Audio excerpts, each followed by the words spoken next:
नीलिमा के वालिद के इंतकाल के बाद उसके घर की सारी जिम्मेदारियां उसके कंधों पर आ गई थी और इसलिए उसने एक चाइनीज भेल का ठेला लगाना शुरू कर दिया। नीलिमा खुद रोज चटनी बनाया करती थी और नूडल्स को भी फ्राई किया करती थी। शाम के ठीक 5 बजे वो अपना ठेला खोला करती थी। बाजी, मुझे एक चाइनीज भेल दे दो। मुझे 2 भेल पार्सल चाहिए। नीलिमा के ठेले पर आते ही ग्राहकों का मजमा लग जाया करता था। नीलिमा एक एक करके सारे ग्राहकों को चाइनीज भेल दिया करती थी। बाजी, बहुत जायकेदार है, मजा आ गया। कल हम फिर आएंगे। हाँ हाँ, बेशक आना।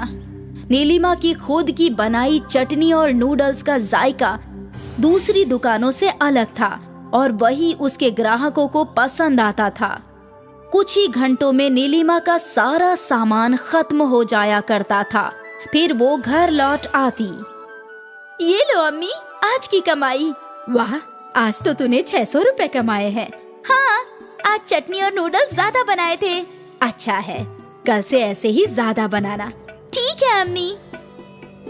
नीलिमा चाहे जितना भी ज्यादा सामान बनाए, उसका ठेला खुलते ही सब कुछ धड़ाधड़ खत्म हो जाया करता था। एक रोज नीलिमा अपने घर पे बैठकर सोच रही थी कि उसे क्या करना चाहिए। अम्मी, जितनी भी ज्यादा चटनी बनाऊं या जितनी भी ज्यादा नूडल्स फ्राई करूं, सब खत्म हो जाते हैं। ये तो अच्छी बात है ना बेटा। वो तो है, लेकिन कुछ ग्राहकों को हमेशा खाली हाथ लौटना पड़ता है। ये तो है ही, अब क्या कर सकते हैं। मेरे पास एक तरकीब है। अच्छा, और क्या है? बाजी, आप रेडीमेड नूडल्स और चटनी भी खरीद लिया करो। बीच बीच में अपनी चटनी के साथ वो भी मिला दोगी तो किसी को इल्म नहीं होगा। ऐसे कैसे इल्म नहीं होगा? अरे अम्मी, बाजी के नूडल्स के बीच में अगर रेडीमेड नूडल्स हो तो किसी को पता नहीं चलेगा कि कौन सा बाजी का है और कौन सा रेडीमेड। वैसे बात में तो दम है, लेकिन फिलहाल मैं ये नहीं करूँगी। फिलहाल मैं और भी ज्यादा नूडल्स बनाऊंगी। हाँ, यही वाजिब है नीलिमा। अगले रोज से नीलिमा ने पहले से दुगनी सेजवान चटनी बनाई और पहले से दुगने नूडल्स फ्राई किए। उम्मीद है अब सबको मिलेगा। सारा सामान लेकर नीलिमा अपने ठेले पर गई और इस रोज नीलिमा के ठेले पे एक फेमस फूड ब्लॉगर आया। हम आए हैं बाजी की मशहूर चाइनीज भेल खाने। सुना है बहुत लजीज है। देखते हैं। वाह, ये तो लाजवाब है। आप सभी को नीलिमा बाजी की चाइनीज भेल टेस्ट करनी चाहिए। इस फूड ब्लॉगर का वीडियो वायरल हो गया और हर कोई जो वीडियो देखता वो नीलिमा के ठेले पर पहुंच जाता। अब नीलिमा को वापस चटनी और नूडल्स कम पड़ने लगी थी। एक चाइनीज भेल दे दो बाजी। भाईजान, सब कुछ खत्म हो गया है, आप कल आ जाइए। नीलिमा को ग्राहकों को खाली हाथ भेजना अच्छा नहीं लग रहा था। उस रात जब वो घर लौटी, अम्मी, उस वायरल वीडियो की वजह से ग्राहक और भी बढ़ गए हैं। बहुत अच्छा है बेटा। वो तो है, लेकिन आज भी सब कुछ खत्म हो गया। मुझे ग्राहकों को खाली हाथ भेजना पड़ा। अरे बाजी, आपको बोल तो रही हूँ, मेरी तरकीब इस्तेमाल करो। हाँ हाँ, वही सोच रही हूँ, कल बाजार से सब ले आऊंगी। ये हुई ना बात। अगली सुबह नीलिमा बाजार से सेजवान चटनी का कैन और नूडल्स के बड़े बड़े पैकेट लेकर आई। फिर नीलिमा ने अपने रोज की चटनी बनाई और साथ ही नूडल्स भी फ्राई किए। ये सारी चीजें लेकर वो अपने ठेले पर गई। रोज की तरह नीलिमा का ठेला खुलते ही ग्राहकों की भीड़ जमा हो गई। मुझे 2 चाइनीज भेल पार्सल। मुझे भी एक। नीलिमा का हाथ चलता ही रहा। धीरे धीरे डिब्बे में चटनी कम होती जा रही थी।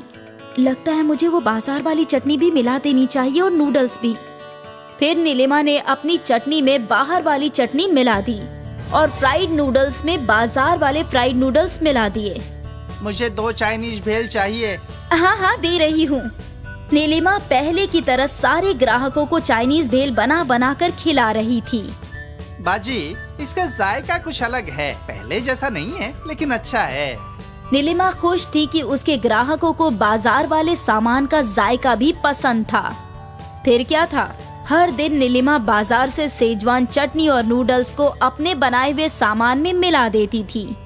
किसी को जायके में फर्क समझ नहीं आया क्या? नहीं अम्मी, उल्टा सब मजे से खा रहे थे।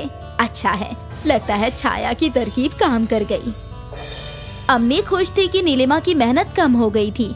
आहिस्ते आहिस्ते नीलिमा बहुत कम सामान बनाती थी और ज्यादा से ज्यादा सामान बाहर से खरीदती थी, लेकिन अब भी उसके ठेले पर भीड़ थी। फिर एक रोज नीलिमा के ठेले के बगल में अशोक ने चाइनीज का ठेला खोला। वो सेजवान चटनी और नूडल्स सब बाजार से लाता था। नीलिमा के ग्राहकों ने अशोक की चाइनीज भेल भी चखी। ये तो हूबहू नीलिमा बाजी की तरह है। क्या वाकई? एक एक करके सारे ग्राहकों ने अशोक की भेल चखी और उन्हें वो भी अच्छी लगी। अशोक बड़ा ही शातिर था। वो ग्राहकों को अपनी तरफ खींचना चाहता था, तो उसने चाइनीज भेल का दाम 10 रुपए से घटाकर 8 रुपए कर दिया। अरे वाह, सिर्फ 8 रुपए में? सही है। वैसे भी दोनों का जायका एक जैसा ही है। बजा फरमाया। और कम दाम होने की वजह से अशोक के ठेले पर कस्टमर्स की भीड़ लग गई और देखते ही देखते नीलिमा का ठेला खाली था। आज पहली बार नीलिमा का सामान खत्म नहीं हुआ था। वो मायूस होकर घर लौटी। क्या हुआ? अशोक ने मेरे बगल में चाइनीज भेल का ठेला खोल रखा है और दाम 8 रुपए कर दिए। अब मेरे पास कोई आ ही नहीं रहा। तो बाजी, आप भी दाम घटा दो। लेकिन उससे मुनाफा कम नहीं होगा। कोई बात नहीं, कम से कम सब बिकेगा। हाँ। अगले दिन नीलिमा ने तख्ती लगाई। उसने चाइनीज भेल का दाम 7 रुपए कर दिया। 7 रुपए की तख्ती देखकर ग्राहक नीलिमा के ठेले की जानिब आ गए। अब तो कुछ करना ही पड़ेगा। अशोक ने अपना दाम घटाकर 5 रुपए कर दिया। 5 रुपए में चाइनीज भेल? अब तो मैं 2 खाऊंगा।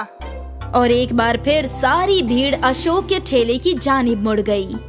नीलिमा ने अपना सिर पकड़ लिया। उसे समझ में नहीं आ रहा था कि वो क्या करे। कई घंटों तक वहीं बैठने के बाद नीलिमा घर लौटी। मेरी तरकीब काम आई ना बाजी? नहीं, अशोक ने दाम 5 रुपए कर दिए।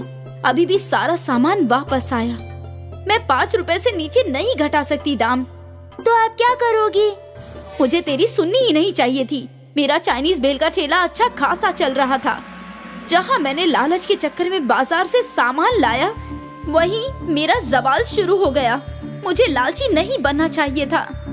लेकिन अब तो क्या करेगी? वापस वही जो पहले करती थी। खुद चटनी और नूडल्स बनाकर चाइनीज भेल बनाऊंगी, पूरी ईमानदारी से। अगले दिन नीलिमा ने सेजवान चटनी और नूडल्स बनाना शुरू कर दिया और फिर शाम को वो अपने ठेले पर पहुंची। नीलिमा ने तख्ती बदल दी और 10 रुपए लगा दी और उसके ऊपर लिख दिया होममेड। कुछ देर तक नीलिमा के ठेले पर ग्राहक नहीं थे, लेकिन फिर एक खातून आई। आपकी चाइनीज भेल महंगी क्यों है बाजी? मेरी चटनी और नूडल्स होममेड है। ऐसा जायका आपको बाजार के नूडल्स और चटनी में नहीं मिलेगा। एक चाइनीज भेल दीजिए ना। हाँ। नीलिमा ने उस खातून को चाइनीज भेल दिया। वाह, बहुत अच्छी है। आज तक ऐसी चाइनीज भेल नहीं खाई। आहिस्ते आहिस्ते नीलिमा के रोजाना ग्राहक ने चाइनीज भेल चखी। ये तो बिल्कुल पुरानी वाली है। मजा आ गया। और फिर क्या था, सारे ग्राहक नीलिमा के चाइनीज भेल के ठेले पर लौट आए। अशोक के ठेले पर दाम कम था, लेकिन कोई वहाँ फटकता भी नहीं था। अशोक सोचता रहा कि वो क्या कर सकता है, लेकिन नीलिमा के ओरिजिनल चाइनीज भेल का तो तोड़ ही नहीं था। एक बार फिर नीलिमा का कारोबार बढ़ा। वो खुश थी और फिर कभी भी उसने अपने कारोबार में लालच को नहीं आने दिया। अब्दुल मियाँ के इंतकाल के बाद उनके तीनों बच्चे यतीम हो गए। अब उनके सर पर वालिद का साया नहीं था। अब क्या होगा? कैसे हमारा घर चलेगा? 2 जवान बेटियों की शादी करनी है। या अल्लाह, कुछ तो रहम कर। अम्मी, अब हमें ही बाहर जाकर काम करना होगा। लेकिन तू क्या काम कर सकती है? मुझे तो बस एक ही काम अच्छे से आता है, खाना बनाना। क्यों ना हम एक बिरयानी सेंटर खोल ले? लेकिन उसमें तो बहुत पैसे लगेंगे आपा। पैसों की फिक्र मत करो, मेरे ये गहने कब काम आएंगे। और बस एक बार सब ठीक हो जाए तो तुम तीनों इसे मिलकर छुड़ा लेना। लेकिन अम्मी, अब्बा ने ये आपके लिए खरीदे थे। बेटा, मेरी पहली जिम्मेदारी तुम सब हो। जेवर का क्या है, वो तो वापस मिल ही जाएंगे। ठीक है। शिफा ने अपनी अम्मी के जेवर ले लिए और उन्हें गिरवी रखकर उसे 20,000 रुपए मिले।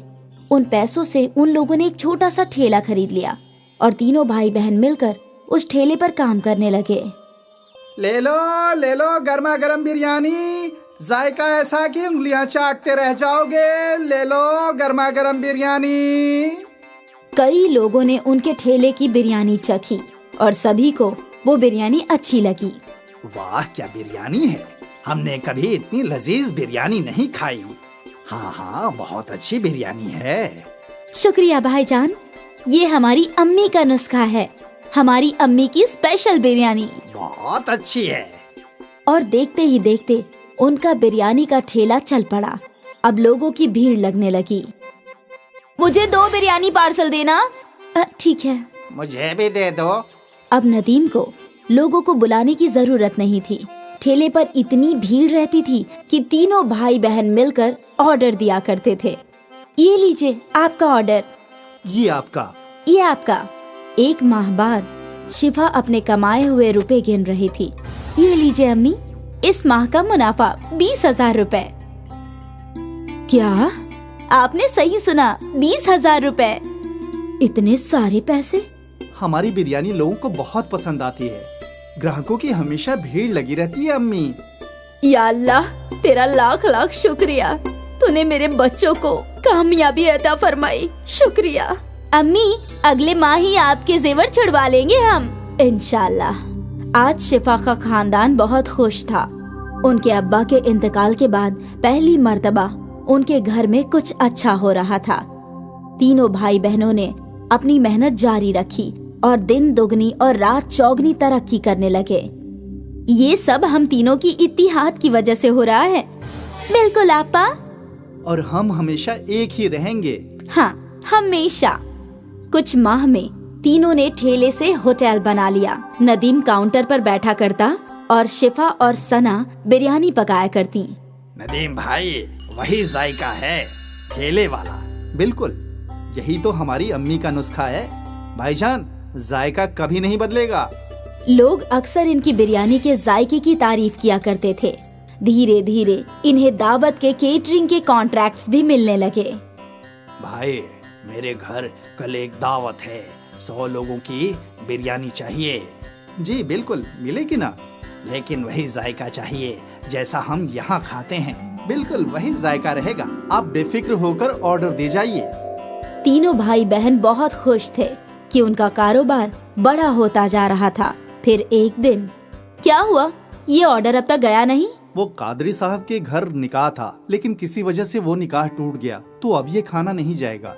या अल्लाह, बहुत बुरा हुआ। तुम एक काम करो, ये खाना गरीबों को खिला दो, कम से कम कादरी साहब को दुआ मिलेगी। ठीक है आपा। अपनी बड़ी बहन के कहने पर नदीम ने सारी बिरयानी फकीरों में बांट दी, लेकिन उसका मन नहीं था। जब वो होटल लौटा तो सना वहीं थी। आपा कहाँ है? वो तो घर गई है।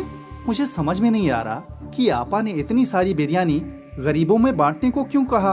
क्या बोल रहे हो तुम? सना आपा, आज कादरी साहब के घर पर निकाह था, तो उन्होंने 300 लोगों की बिरयानी ऑर्डर की थी, लेकिन किसी वजह से उनके घर का निकाह टूट गया, तो बिरयानी बच गई थी। मैं सोच रहा था कि हम वो बिरयानी बेच देंगे, लेकिन आपा ने बोला कि सारी बिरयानी गरीबों में बांट दो। ये तो सही फैसला नहीं हुआ। हम उस बिरयानी से भी कमा सकते थे ना आपा। हाँ बिल्कुल, हमारी आपा बहुत नेक दिल हैं, इसलिए उन्होंने सोचा होगा कि जब हमें बिरयानी के पैसे मिल गए हैं तो क्यों ना बिरयानी गरीबों में बांट दी जाए, और उन्हें दुगने मुनाफे का ख्याल आया ही नहीं होगा। हो सकता है। तभी शिफा वहाँ आई और सना और नदीम ने अपनी गुफ्तगू बंद कर दी। सारी बिरयानी गरीबों में बांट दी ना? हाँ बिल्कुल। कम से कम कादरी साहब को दुआएं मिले, अभी उन्हें दुआओं की खास जरूरत है। जी। सना और नदीम अपनी बड़ी बहन के फैसले से मुत्ताफिक नहीं थे। खैर, उनका कारोबार चलता रहा। उन्हें और भी बड़े बड़े ऑर्डर्स मिले। उनका होटल भी अच्छा चल रहा था। फिर कुछ माह बाद एक और ऑर्डर कैंसिल हो गया। नदीम, अंसारी जी का ऑर्डर कैंसिल हो गया है, तुम ये सारी बिरयानी गरीबों में बांट दो। ठीक है आपा। नदीम ने हाँ तो बोल दिया, लेकिन उसका मन नहीं था। बड़ी बहन के घर जाने के बाद सना और नदीम बातें करने लगे। क्या हम ये बिरयानी बेच नहीं सकते? अभी तो रात के 10 बज गए हैं, अब शायद ही ग्राहक आएंगे। एक काम करते हैं, इसे अंदर रख देते हैं, कल पहले यही बिक जाएगा। हाँ, ये सही होगा। दोनों भाई बहन ने मिलकर वो बिरयानी छुपा दी।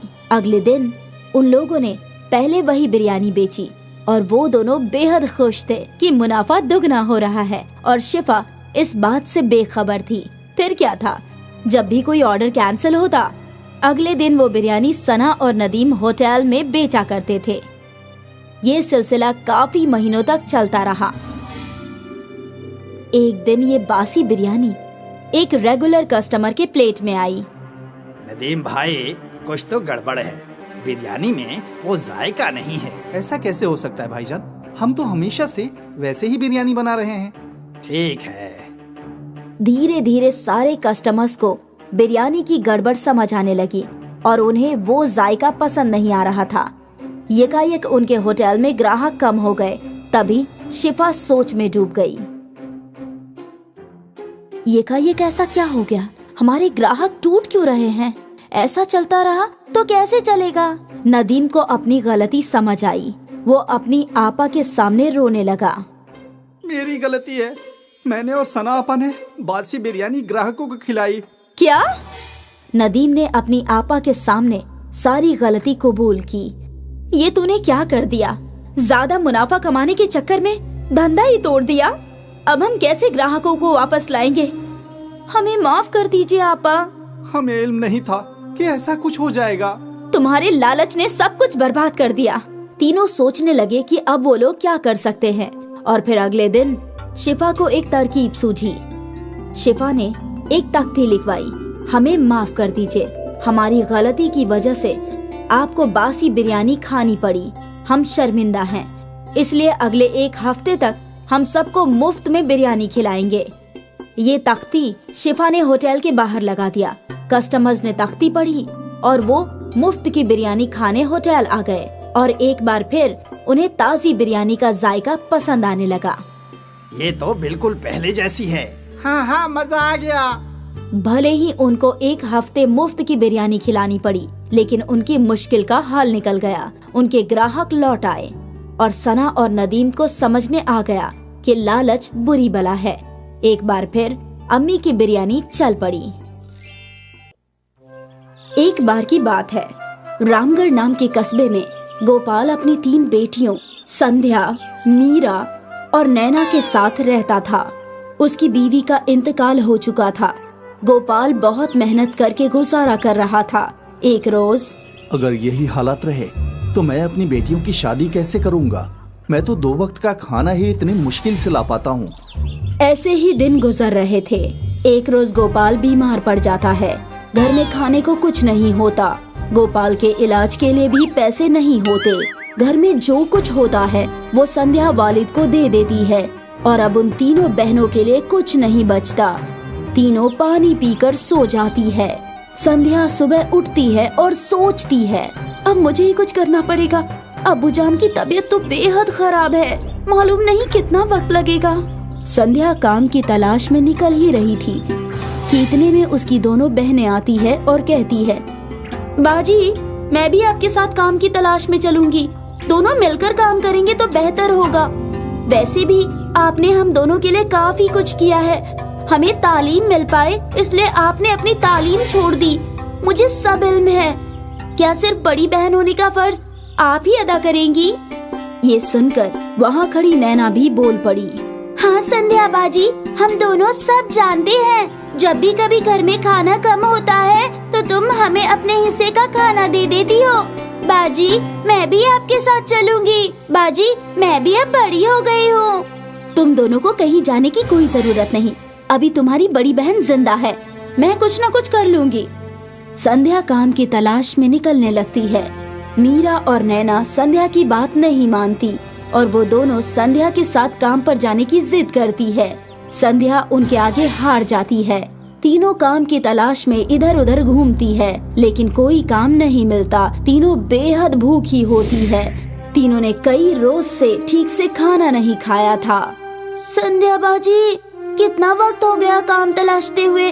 अगर हमें कोई काम नहीं मिला तो अब्बू जान को हम क्या खिलाएंगे और उनकी दवाइयों का क्या होगा? तो फिक्र मत कर, कोई ना कोई काम मिल जाएगा। अभी थोड़ा वक्त है शाम होने में। शाम हो जाती है, तीनों को काम नहीं मिलता। तीनों बहनें एक दूसरे के गले लगकर रोने लगती है। तभी संध्या हिम्मत करके कहती है, चलो तुम दोनों चुप हो जाओ।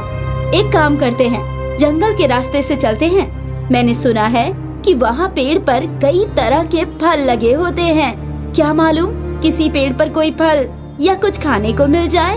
तीनों बहनें जंगल के रास्ते चल देती है। थोड़ी ही देर में अंधेरा होने लगता है और तीनों बहनों को बेहद खौफ होने लगता है। तभी एकाएक उनके सामने एक शेर आ जाता है।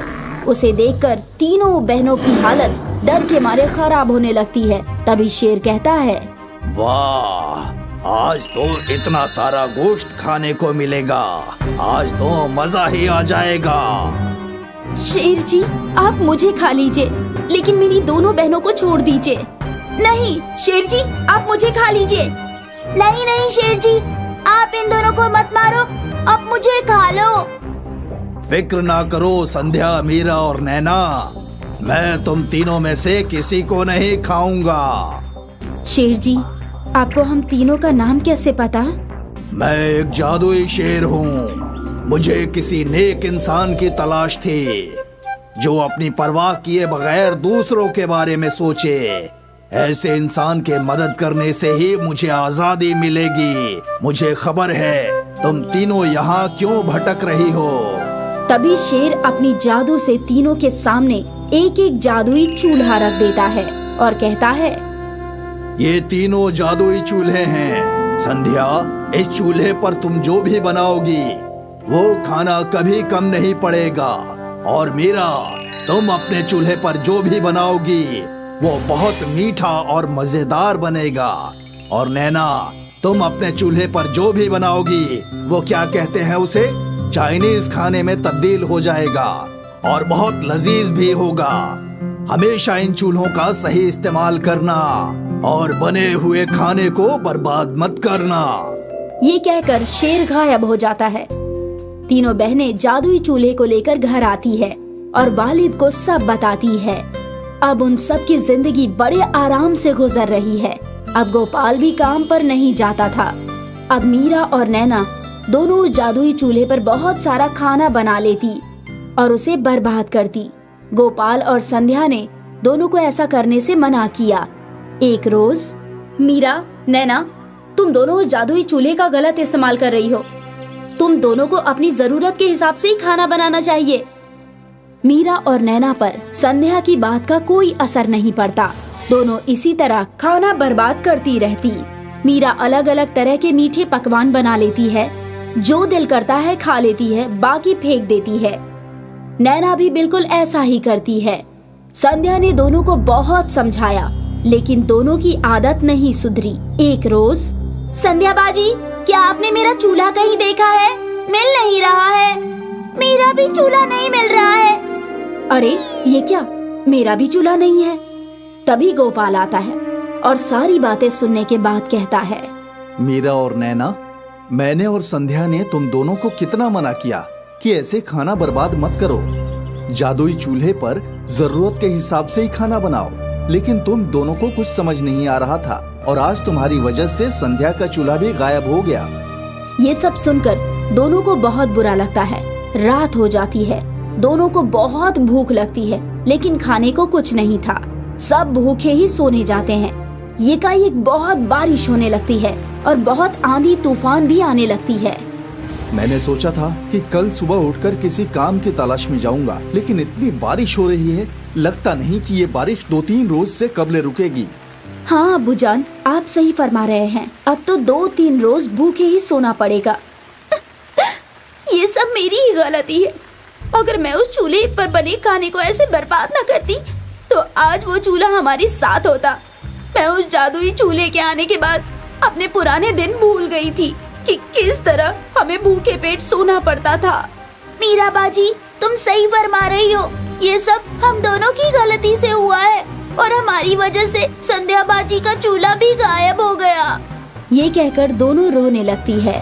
संध्या उनके पास जाकर दोनों को चुप कराती है और कहती है, चुप हो जाओ, तुम दोनों को अपनी गलती का एहसास हो गया, यही बहुत है, ऊपर वाला सब ठीक करेगा। गोपाल और तीनों बहनें सो जाते हैं और अगली सुबह जब मीरा और नैना उठती है तो देखती है कि आंगन में तीनों के जादुई चूल्हे रखे हैं। अरे ये तो हमारे ही जादुई चूल्हे हैं। हाँ, ये हमारे ही चूल्हे हैं जो कि मैंने छुपाए थे तुम दोनों को सबक सिखाने के लिए। मैंने और अब्बू जान ने मंसूबा बनाया था, क्योंकि हम दोनों ने तुम्हें कितना मना किया कि ऐसे खाना बर्बाद मत करो, लेकिन तुम दोनों ने एक नहीं सुनी। संध्या बाजी, तुमने अच्छा किया ऐसा करके, हम दोनों भूल गए थे कि भूख क्या होती है। हाँ संध्या बाजी, नैना बिल्कुल सही फरमा रही है। दोनों बहनें संध्या अपने वालिद और उस जादुई चूल्हे से माफी मांगती है और जिंदगी में ऐसा न करने की कसम खाती है। अब वो जादुई चूल्हे पर खाना बनाती है और गरीब और भूखे लोगों को भी खिलाती है और इसी तरह वो सब प्यार से अपनी जिंदगी बसर करने लगे।